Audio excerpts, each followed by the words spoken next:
Hi, this is Scott Bradfield, fidgeting in my chair um, from California. This is my first California-based lecture, Hunger Games lecture for the Advanced Creative Writing course from City Lit. And um, as I think I've said in the past, the difference between the advanced course lectures and the beginning course lectures is that I don't wear a suit or I don't dress nice. I look even shabbier than I normally do. And they're fairly loosely arranged lectures based on topics that have arisen during this term. So we try to record a new lecture each term, and sometimes they're audio lectures just because of the weight of material on the course and how much it can stand. But I'm trying to do a new video lecture this week, and the topic, as we sort of kind of jumbled together from our discussions, was what do we want from a first draft of a novel or a story? And I thought I don't really have an answer to this. I thought I could talk a little bit about how I've developed stories over the years, and then to think fairly directly about what a good writer like Simenon looks for in his first drafts. Um, I find that so many of my students, I say this over and over, are thinking all the wrong things when they sit down to write. Just always they're thinking about the themes of their stories and all the complexities, and they're often thinking about where it's going to end and the overall plot of their stories, and the complex. They're trying to add as much complexity and as much texture. They're trying to add lots of texture to it, and they're never doing the basics, which Simenon always does, which is to establish the beginning of a story that will open up into a novel, or in some cases, a good short story. Now, what do we mean by this? Well, what we mean is find the opening, as I constantly say. Where's our story opening? We'll see this in workshops all the time. People have lots of different ideas in their openings, and we don't even know what the first scene is. And knowing what your first scene is extremely important. Now, to think about just Maigret and Simenon and some of the things I learned when I was learning to write, the Maigrets are the antithesis of probably Simenon's best novels, which are the thrillers. We talked a bit about this week in class, but The Stain in the Snow is a famous one. Monsieur Hulot, and The Neighbors, and again, he wrote hundreds of these novels, these thrillers, which are his best work. The Clockmaker of Avignon. I have shelves of them up here. The Bottom of the Bottle is one of my favorites. Three Beds in Manhattan we spoke about in a previous advanced course. Now, the thrillers are his most mature work, and they're the most disturbing novels, and they're his best novels. But the interest in the Maigrets is that they are the opposite of a thriller. They have a crime or violence in the middle of them, but they're a much more stable, ordered universe. And it's no surprise that these were much better known than his thrillers.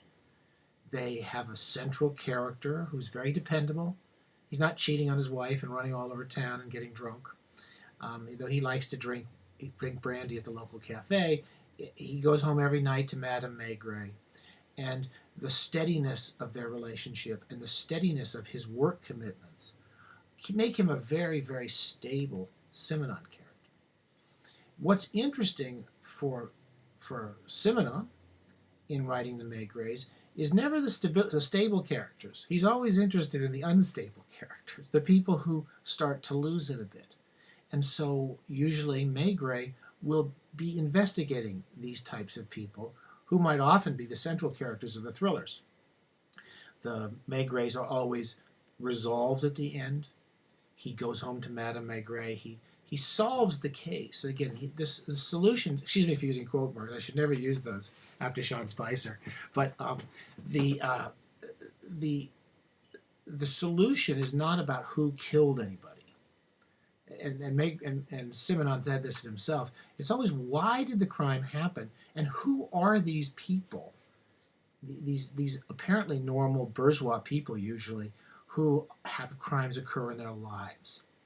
Now, what Simenon always argued was that the first draft of a story, of a novel, was that he would look for that thread, the thing that, again, I'm always trying to get my students to do.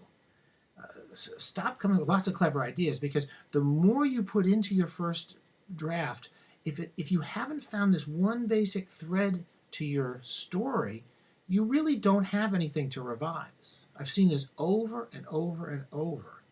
You have lots of wonderful ideas, lots of possible scenes, and no one seminal scene which will drive your book.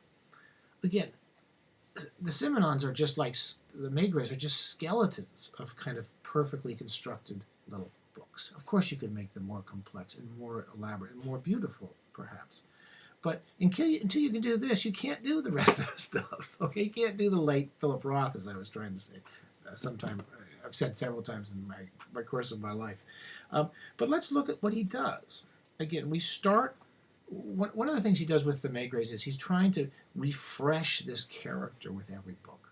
You know, he doesn't want to have the guy go to work every day, solve a murder, go home. So each book starts in unusual situations for Maigret. And in this case, and he does that so that the writer can keep himself interested in his character and in the world. In this case, he goes back to his, again, I suggested we read this book. I hadn't read it myself. I like to read new books with my students. I've read dozens of Maigres. It's not my favorite of the Maigres, but let's look at all the stuff he does. He finds a fresh start for his character, the first crime he committed, he solved. And then he pursues that forward. Okay? Now, that's just by itself a good idea. Okay? You can think of a lot of more complex things, but when Simenon starts his books, as he's often said, he usually doesn't know where the book is going to go.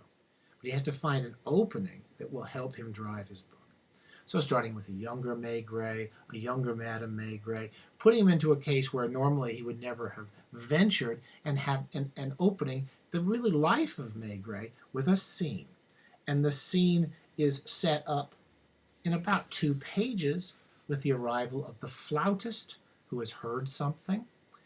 And we are within 3 pages going to the house, walking into this home of the Balthazars, and this is the domain of Simenon. Looking at who's sleeping in which rooms, remember the very French sort of world, who's sleeping where, who's related to whom, who was married when to whom, and how do they make their money? All of the things that interest Simenon. And then at the heart of it, this potential crime. And then in the background, within 3 or 4 pages, we have the family of the Balthazar saying, oh, hey, we know your boss. Okay? He's part of our world. He's not part of, you're some poor kid starting off in the cops. But your boss is someone who hangs out with us and comes to our home. Now, all of these things are not planned in terms of the future of the book for Simenon, but they make it interesting. So we've already got all of these great ideas. We have the threat of the boss, of upsetting the boss, the interest of this family and this potential crime, and then the relationship between Maigret and his boss, and just as importantly, Maigret and the flautist, who latches onto him and starts to help him. Terrific. We have all of that going forward. Now, again, I find parts of this book a little bit bogs down a little bit in the middle when there's so much crime stuff. But the central stuff, which for Simenon and his Maigres, he didn't really think of these as his great books. But he always sat down and said to himself, I want something in the book that makes me interested. And that was always those family relations, the sexual relations, and the relations to money, which really interested him. All of this stuff is set up early.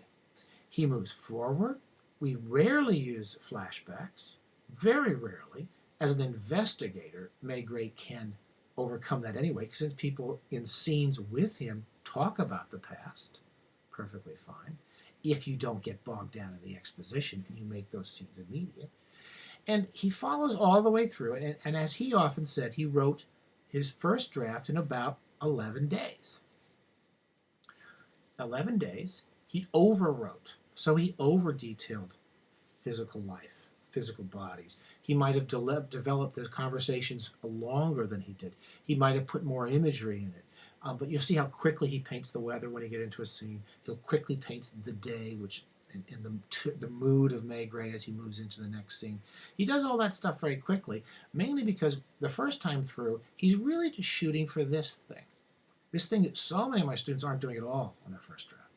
He's looking for the progress of the story. Okay, they may be rudimentary, and my students are often saying they are rudimentary, and they're not always the best books, but they're always put together with those important things in mind. When he finishes his first draft, his books are always longer than they were when he revises them, because he's going for these details, the sequence, and the development of the relationships. Always. The things that you can't do when you haven't got your first scene sorted. Okay? So he's always doing that. I thought I would talk about real quickly about my own experience with writing and writing stories. I'm trying to think of a book off my shelf here. I'll pick up if I can see it. See, these are very informal. most informal classes. Here's two books. Okay, let me take an old book and a recent book. Okay. And I'll just have my personal experience writing from first drafts. There's two ways I've written in my life. One, where I kind of had the Simenon thing going. And I sat down, I found the opening, and I followed it day by day as I wrote, to develop the progress of that story, and to follow it from the beginning to its end.